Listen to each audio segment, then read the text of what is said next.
Hi friends, welcome back to my channel. మనము last వీడియోలో digital marketing యొక్క disadvantages గురించి తెలుసుకున్నాం కదా. ఈరోజు నెక్స్ట్ టాపిక్ గురించి తెలుసుకుందాము. అదేంటి అంటే digital marketing strategy. Video start చేసే ముందు వ్యూవర్స్ అందరికీ ఒక చిన్న రిక్వెస్ట్ ఏంటి అంటే, ఎవరైనా డిజిటల్ మార్కెటింగ్ కాన్సెప్ట్స్ గురించి తెలుసుకోవాలి అనుకుంటే తప్పకుండా నా ఛానల్ని సబ్స్క్రైబ్ చేసుకోండి. అలాగే పక్కనే బెల్ ఐకాన్ కూడా ఉంటుంది, దాని మీద కూడా క్లిక్ చేయండి. అలా క్లిక్ చేయడం ద్వారా నేను ఎప్పుడు వీడియో పెట్టినా మీకు నోటిఫికేషన్ వస్తుంది. ఇక ఆలస్యం చేయకుండా వీడియో స్టార్ట్ చేసేద్దాము. ఇంటర్నెట్ వాడకం ఎక్కువ అవడం వల్ల వ్యాపార రంగము ఎక్కువగా డిజిటల్ మార్కెటింగ్ మీద దృష్టి పెట్టింది.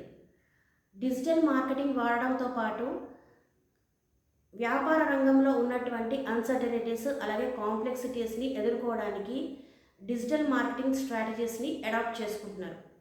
అసలు ఏంటి డిజిటల్ మార్కెటింగ్ స్ట్రాటజీ, దాని గురించి ఈ వీడియోలో డీటెయిల్గా డిస్కస్ చేద్దాము. ముందుగా డిజిటల్ మార్కెటింగ్ స్ట్రాటజీ డెఫినేషన్ ఏంటో ఒకసారి చూద్దాం.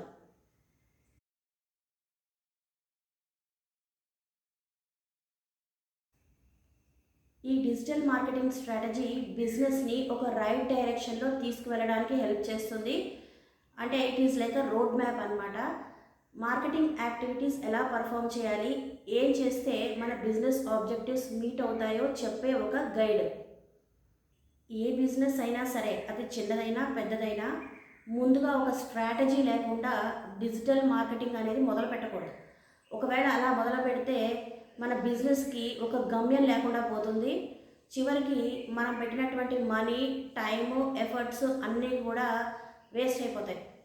ఈ డిజిటల్ మార్కెటింగ్ స్ట్రాటజీ ఎలా క్రియేట్ చేయాలి, దానిలో వేరియస్ స్టెప్స్ ఏంటో ఇప్పుడు డిజిటల్ మార్కెటింగ్ స్ట్రాటజీలో ఫస్ట్ స్టెప్ ఏంటి అంటే ఆడియన్స్ ఐడెంటిఫికేషన్. ఆడియన్స్ ఐడెంటిఫికేషన్లో ఏం చేస్తాము అంటే, అసలు మన ప్రోడక్ట్ ఆర్ సర్వీస్కి అసలు ఆడియన్స్ ఎవరు అనేది ఐడెంటిఫై చేసుకోవాలి. అంటే మన ప్రోడక్ట్ ఆర్ సర్వీస్ మీద ఎవరికైతే ఎక్కువగా ఇంట్రెస్ట్ ఉంటుందో వాళ్ళని ఐడెంటిఫై చేసుకోవాలి. దీనికి మనము ఆడియన్స్ డేటాని కలెక్ట్ చేసుకోవాలి. ఆడియన్స్ డేటా అంటే ఆడియన్స్ యొక్క ఏజ్, లొకేషను, వాళ్ళ బిహేవియరు, వాళ్ళ ప్రిఫరెన్సెస్ ఇవన్నీ కలెక్ట్ చేసుకోవాలి. ఇలా కలెక్ట్ చేసుకున్న తర్వాత ఎక్కువగా ఎవరికైతే మన ప్రోడక్ట్ సర్వీస్ అవసరమో వాళ్ళకి మాత్రమే మనము కరెక్ట్గా మెసేజ్ రీచ్ అయ్యేలా చేయాలి. ఫర్ ఎగ్జాంపుల్, మీరు ఎంసెట్ ఎగ్జామ్కి సంబంధించినటువంటి బుక్స్ సేల్ చేస్తున్నారు అనుకోండి.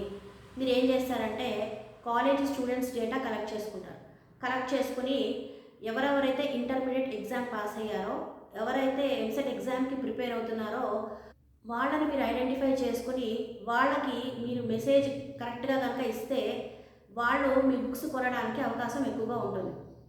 ఈ ఆడియన్స్ డేటా అంతా కూడా సోషల్ మీడియా ద్వారా, ఆన్లైన్ ఫామ్స్ ద్వారా, ఇలా వేర్వేరు మార్గాల్లో డేటా అంతా కూడా కలెక్ట్ చేసుకోవాలి. నెక్స్ట్ వన్ ఏంటి అంటే defining goals and objectives.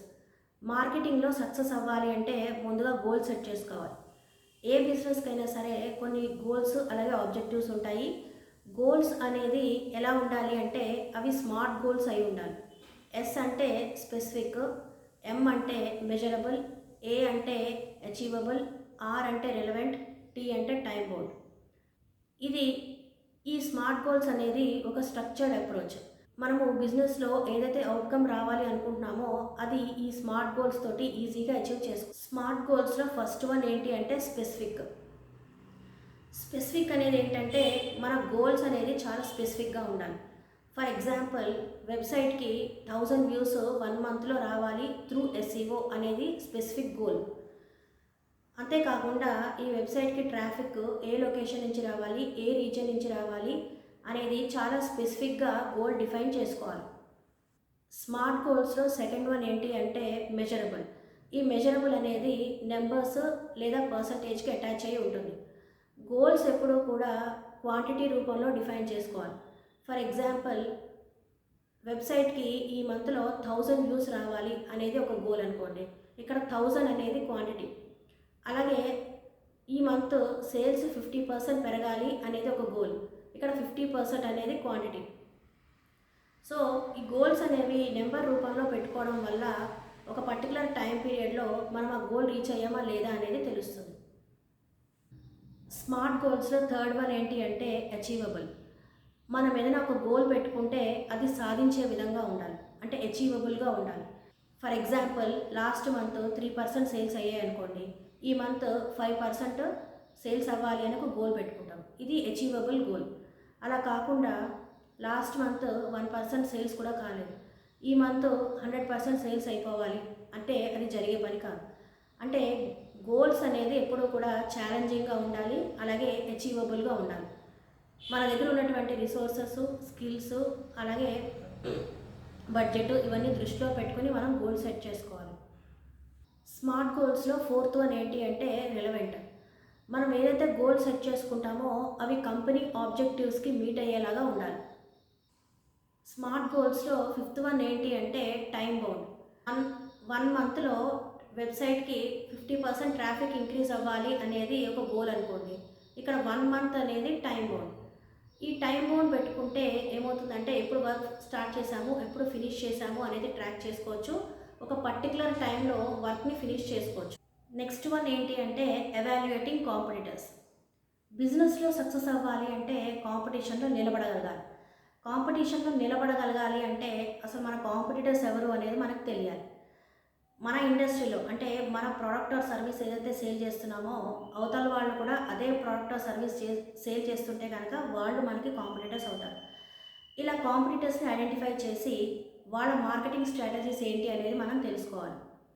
Websites ద్వారా, సోషల్ మీడియా ద్వారా ఇలా కాంపిటీటర్స్కి సంబంధించి పబ్లిక్గా అవైలబుల్గా ఉన్న డేటా అంతా కూడా మనము కలెక్ట్ చేసుకోవాలి. కలెక్ట్ చేసుకుని వాళ్ళ ప్రైజింగ్ ఏంటి, అంటే వాళ్ళ ప్రోడక్ట్ ప్రైస్ ఏంటి, వాళ్ళ ప్రోడక్ట్ క్వాలిటీ ఎలా ఉంది, వాళ్ళు ఏమైనా ఆఫర్స్ ఇస్తున్నారా, డిస్కౌంట్స్ ఇస్తున్నారా, లేదు వాళ్ళు కస్టమర్స్ తోటి ఎలా ఎంగేజ్ అవుతున్నారు, వాళ్ళ యొక్క మార్కెటింగ్ టాక్టిక్స్ ఏంటి, ఇవన్నీ మనము డేటా కలెక్ట్ చేసుకోవాలి. ఈ డేటా ద్వారా వాళ్ళతో కంపేర్ చేస్తే మార్కెట్లో మనమే పొజిషన్లో ఉన్నాము అనేది తెలుస్తుంది.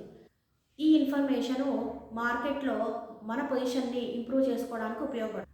నెక్స్ట్ వన్ ఏంటి అంటే ఛానల్ సెలెక్షన్. ఛానల్ అనేది ఏంటంటే రైట్ టైంలో రైట్ ఆడియన్స్కి రైట్ ప్లాట్ఫామ్ ద్వారా మెసేజ్ ఇచ్చేటువంటి ఒక మీడియం. అలాగని ప్రతి ఛానల్ మనకు ఉపయోగపడుతుందని కాదు. మన మార్కెటింగ్ గోల్స్ని బట్టి, ఆడియన్స్ని బట్టి, మన బడ్జెట్ని బట్టి మనం ఛానల్ డిసైడ్ చేసుకోవాలి. మనకి వేరియస్ టైప్స్ ఆఫ్ ఛానల్స్ ఉంటాయి. SEO, SEM, SMM ఇలా డిఫరెంట్ టైప్స్ ఆఫ్ ఛానల్స్ ఉంటాయి. మనం కమింగ్ వీడియోస్లో ఒకదాని తర్వాత ఒకటి ఈ ఛానల్స్ గురించి డీటెయిల్గా డిస్కస్ చేద్దాం. నెక్స్ట్ వన్ ఏంటి అంటే కంటెంట్ స్ట్రాటజీ. ఈ కంటెంట్ అనేది చాలా ఇంపార్టెంట్. ఆడియన్స్కి ఏదైతే మెసేజ్ ఇవ్వాలి అనుకుంటామో అది కంటెంట్ రూపంలోనే ఇస్తాము. ఈ కంటెంట్ లీడ్ జనరేషన్కి, క్రియేటబిలిటీకి, అలాగే ఓవరాల్ బిజినెస్ గోల్స్ మీట్ అవ్వడానికి ఎంతో హెల్ప్ అవుతుంది. కంటెంట్ ఎలా క్రియేట్ చేయాలి, ఈ కంటెంట్ని ఆడియన్స్కి ఎలా రీచ్ అయ్యేలా చేయాలి అనేదే కంటెంట్ స్ట్రాటజీ. ఈ కంటెంట్ ఏ రూపంలోనైనా ఉండొచ్చు. అది బ్లాగ్ పోస్ట్ కావచ్చు, వెబినార్స్ కావచ్చు, లేదా ఎడ్యుకేషనల్ వీడియోస్ కావచ్చు. ఈ కంటెంట్ అనేది ఏ రూపంలోనైనా ఉండొచ్చు. బిజినెస్కి సంబంధించినటువంటి ఇన్ఫర్మేషన్ అంతా కూడా ఈ కంటెంట్ రూపంలోనే ఉంటుంది. అలాగే ఆడియన్స్కి ఎన్నో క్వైరీస్ ఉంటాయి. ఆ క్వైరీస్కి ఆన్సర్స్ కూడా వాళ్ళు ఈ కంటెంట్ ద్వారానే తెలుసుకుంటారు. నెక్స్ట్ వన్ ఏంటి అంటే పర్ఫార్మెన్స్ ట్రాకింగ్. ఏ బిజినెస్కైనా సరే సక్సెస్ మెజర్ చేసుకోవడం అనేది చాలా ఇంపార్టెంట్. సక్సెస్ మెజర్ చేసుకోవడం వల్ల మనం పెట్టినటువంటి ఎఫర్ట్స్కి డిజైర్డ్ రిజల్ట్ వచ్చిందా లేదా అనేది తెలుస్తుంది. ఒకవేళ పర్ఫార్మెన్స్ ట్రాకింగ్ కనుక లేకపోతే మనం ఎంత ఇన్వెస్ట్మెంట్ చేశాము, ఎంత రిటర్న్ వచ్చింది అనేది కూడా తెలీదు. మనం రన్ చేసినటువంటి యాడ్ క్యాంపెయిన్స్కి పర్ఫార్మెన్స్ ట్రాక్ చేయడం వల్ల డిజిటల్ మార్కెటింగ్ స్ట్రాటజీ చేంజ్ చేసుకోవాలా వద్దా అనేది డిసైడ్ చేసుకోవచ్చు.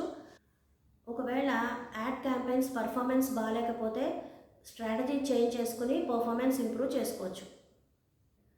ఫర్ ఎగ్జాంపుల్, వెబ్సైట్కి ట్రాఫిక్ జనరేషన్ కనుక గోల్ అయితే ఈ వెబ్సైట్కి ఎంతమంది యూనిక్ విజిటర్స్ ఉన్నారు, ఎంతమంది కొత్త విజిటర్స్ ఉన్నారు, ఓవరాల్గా వెబ్సైట్ని ఎంతమంది విజిట్ చేశారు, బౌన్స్ రేట్ ఎంత, ఈ మెట్రిక్స్ అన్నీ మానిటర్ చేసుకుంటే మనకి డిజైర్డ్ రిజల్ట్ వచ్చిందా లేదా అనేది తెలుస్తుంది.